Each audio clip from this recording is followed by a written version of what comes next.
Al-Quran Raksasa salah satu wisata religi jemaah Masjid Raya Makassar. Masjid Raya Makassar merupakan salah satu masjid tertua dan megah yang terletak di jantung kota Makassar, Sulawesi Selatan. Selain itu, masjid ini juga memiliki sejumlah keunikan di dalamnya. Salah satunya Al-Quran berukuran raksasa.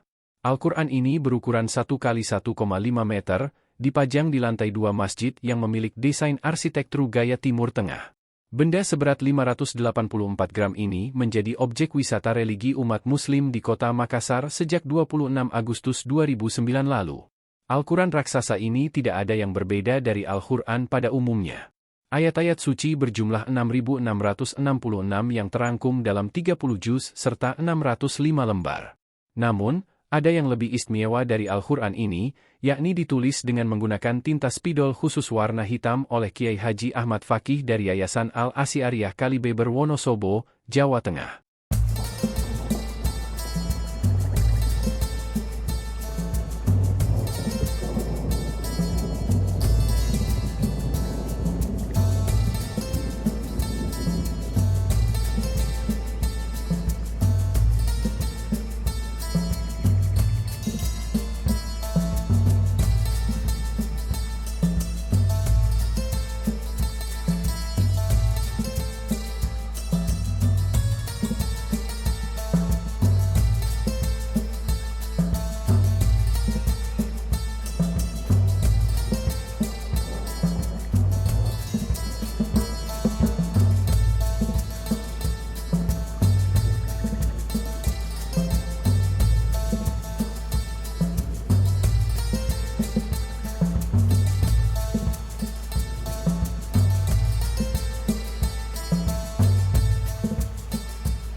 Download Tribun X sekarang, menghadirkan lokal menjadi Indonesia.